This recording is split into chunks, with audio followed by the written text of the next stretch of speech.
Hey guys, Shot Midget here doing a video on my AUG, and I found it fitting to get my lizard out because my lizard is from Australia and so is this rifle design. Yep, here's my lizard. As you can see, no, he's not upset anymore. He was getting real upset, probably because I woke him up, and he doesn't really know how to use his back legs all that much. So, yeah, he's retarded. Okay, so on to the AUG. So this is my Aftermath AUG. This is actually a customer's, and the battery that he gave me with it was completely fried. The hop-up wheel was missing, so it needed a completely new hop-up because you couldn't just really find a wheel unless you knew somebody that had a spare or something. So I had to buy a new hop-up for it. So it was going to cost about $50, including my tech fee for a new hop-up battery and obviously the tech fee. It was going to be about $50, $60. And so I just offered $60 to him and he took it. So that is fantastic, $60. It is, again, it's an Aftermath, so it's the cheaper one. These retail for like $120 to $150, so fairly cheap. It's basically a JG OEM, so nothing too special there. So let's just talk about the externals, and then we'll get on to the internals. First of all, I do have a G36 flash hider on the outside. I considered running a suppressor on this, but I figured it's cheaper. I'll just do a flash hider. It was spare, so that's what I ended up doing. And then I have a 4x magnification illuminated ACOG. So it's red, green, and blue illumination. There's 3 different brightness settings on each color, and then it's obviously adjustable and it's magnified times 4 zoom. So pretty nice optic. It sits pretty perfect to where my face sits on the gun. So now I'm just going to go over the basics of the AUG. You have a gas system on the front here, which is non-adjustable because it's an airsoft gun. It just does not do anything.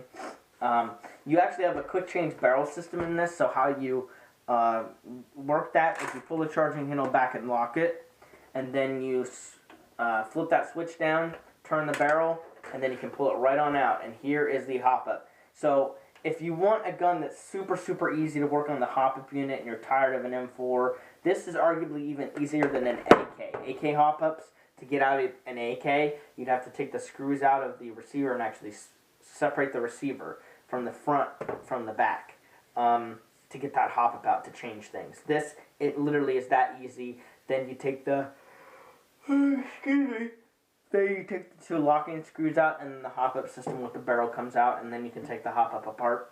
I have a low-neck bucket in here. That is the only upgrade. Everything else is stock. So, pretty nice upgrade. I mean, you know, I had a spare low-neck bucking, so I just decided to use it. I have one in my Amoeba. I have one in my ICS M4, and I just put one in James's too. I just love low-neck buckings. So that's that. You could swap different barrel lengths. So if you wanted this, you know, this is like a 20-inch barrel for outdoors. You could put a tiny CQB barrel that's like a 16-inch. You might be able to get one that's 14. That's like right here or something for a CQB. And you could have 2 guns there. The gun out of the box shoots at a low FPS. It was like 340, so it is CQB legal out of the box, even with this long barrel. So if you wanted to get the short barrel version, you might be able to pick one up. Not sure if you could pick a complete one up and then put that in here and use it for CQB if you wanted to, and just change your optic out or whatever. Whatever floats your boat, really. But this is quite long for indoors, so I wouldn't recommend it. Even it being a bullpup, 20-inch, like, that is quite the length on your gun.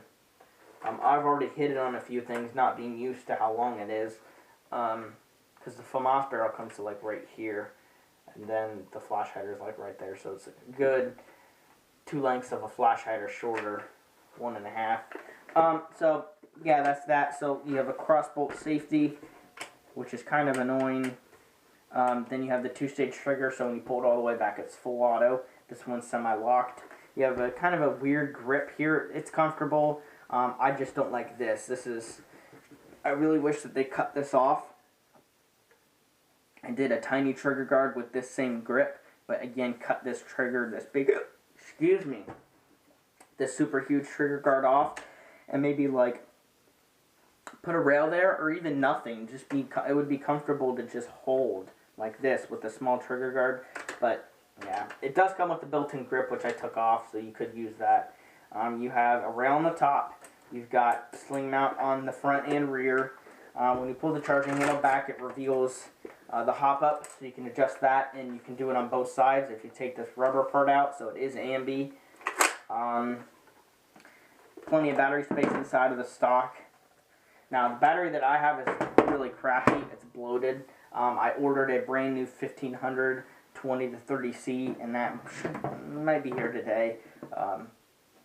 Maybe tomorrow. I hope it gets here today, though, so that I can wear it these, because tomorrow I'm going to Assault, so I'd rather I get that done today. That'd be nice. As far as the magazine catch, I only have one high cap, but as far as the magazine catch, when you do push it all the way into the gun, the mag does drop free. So that's nice, you know, over the FAMAS type where you have to pull it out, and even some F2000s you have to do that too. But internally wise, stock, it runs standard 18-to-1 gears, standard plastic piston, standard spring guide, standard spring, standard non-O-ring nozzle, plastic bushings. The motor was actually pretty good. Everything else was just kind of dookie in my opinion, but it's stock parts. It's just Chinese parts on par with JG. I don't know why they have plastic bushings in this gun though. I don't think JG does that anymore. If they do, then shame on them, because that's a way of the past of plastic stupid bushings. But yeah, I wouldn't recommend using 11-1 one of these stock, because the bushings are gonna melt. But I guess you could. Excuse me, I'm tired. But as far as upgrades, what I actually put into it, I put a G&P ball bearing spring guide, a ZCI M130 spring, a AIM metal rack piston. That's the red ones. They're basically the same thing as the SHS blue ones. Literally the same OEM. It's just different colored bodies. VFC metal piston head. Sorbo on the stock cylinder head, stock nozzle, stock tappet. There is a leak in the O-ring of the nozzle because there's no O-ring in there, but I didn't really want to order a nozzle specifically for it, so I just decided, what the heck, I'll just put a heavy spring in there, and just that'll get me the FPS I want, even with the air leak. And then SHS 13-to-1 gear set, sector chip. It's ZCI balanced motor. It's only 16 TPA, but it's neomagnet and it pulls the spring fine. I wouldn't go over a 130 on the ZCI balanced motor, in my opinion. Would not. And also the same with the SHS gears. High-speed gears, I just wouldn't go over M130. M130 is the highest I would go. You don't really need to go any higher, because if you have perfect air compression with an M130, you can get dang near 500 FPS. This one is shooting 450. With a .2, not completely sealed up. Like I said, it leaks at the O-ring. I also put an Aries full cylinder in here to match the barrel length. So it shoots pretty nice. Not like super good or anything, but just a fun gun. You'll see me use this like at open plays. I only have the one mag, but honestly, like, I'll just plug my battery into this thing, load my high cap up, give my bag of BBs to my friend, and just honestly just use it, and just load my mag up when I need it. Go to him and get my bag of BBs, or go to the car and get BBs, whatever.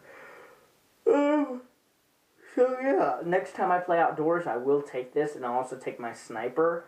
I'd like to get some gameplay on this, just so something different, straight up something different.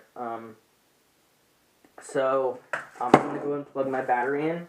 So with a .25 BB, which is what I have in there, I got Matrix .25s, it's running roughly about 400. It's like 390, 400 FPS with .25s.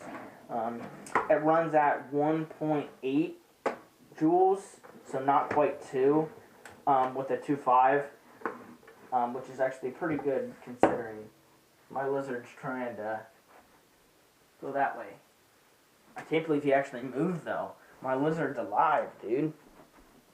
James, you're wrong. My lizard's alive. Alright, so let's go ahead and shoot this outside. Got the Matrix .2s in that Dookie battery. So let's go ahead and shoot it.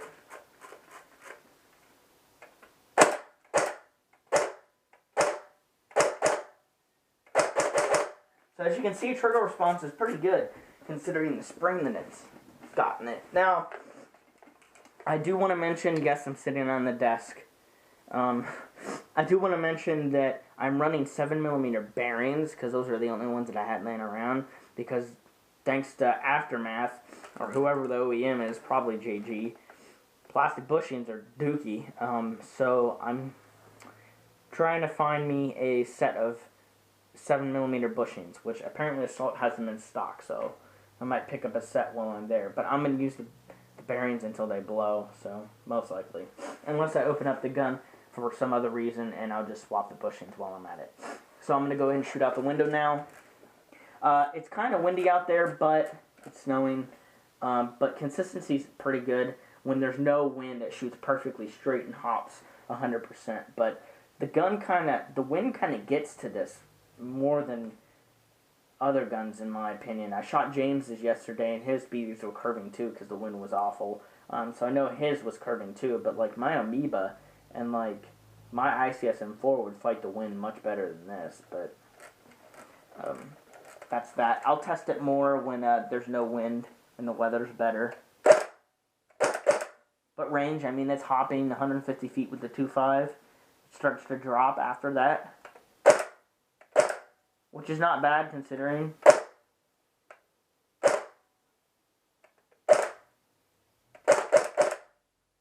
Like I said, I have the Lonex bucking in here. I have a JG bucking that came with this hop-up unit that I'm actually going to give to probably Devin. I might keep the JG and give him my spare Lonex, because I told him I was going to give him the Lonex. The Lonex will probably work a little bit better, so I'll probably just give him the Lonex and keep the JG as a spare for whatever gun, because the JGs aren't bad, honestly.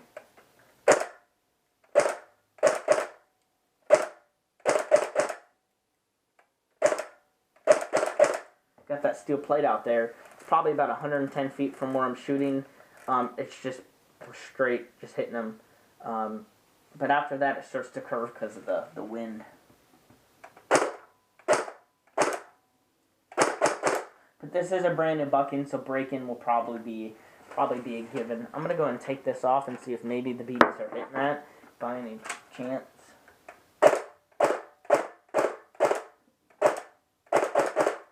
Doesn't look like it, so I didn't think so. It's a nice flash hider, actually. I love this flash hider. I'm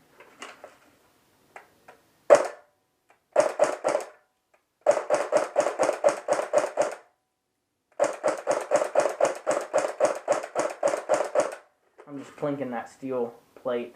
So yeah, I mean, pretty good performance. Again, this is going to be like an open play gun, or like private games, or if I go out in the woods and behind our house and play small games. I actually did that last weekend with 3 of my friends, so there were 4 total with me. It was fun. I'd love to get, 7v7 out here, but it's kind of hard to plan things, especially while my brother's away at college. It's hard to plan it to play when he's back, so maybe over spring break we can plan with some friends to play then. Because honestly, private games are so much fun, in my opinion. Just playing 5v5, 6v6 is just fun. It's really fun, in my opinion. Yeah. I doubt we would get 12 people here, 6v6, but even 4v4 would be great, because last time we played 2v2, so 4v4 would be perfect, especially for the amount of space we have back in the woods and such, so.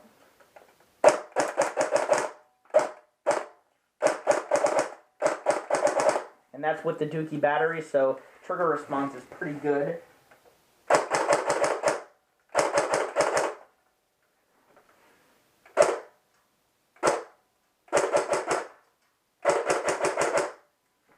Alright, so thank you for watching. I hope you enjoyed this video. If you have any questions, let me know, and I'll see you guys later. Stay tuned for some gameplay this weekend at Assault. When I get back, obviously, I'll upload some footage. I'll probably be using my V12 M4 most of the weekend, this weekend at least. So, you'll get to see some gameplay of that again. So see you guys later.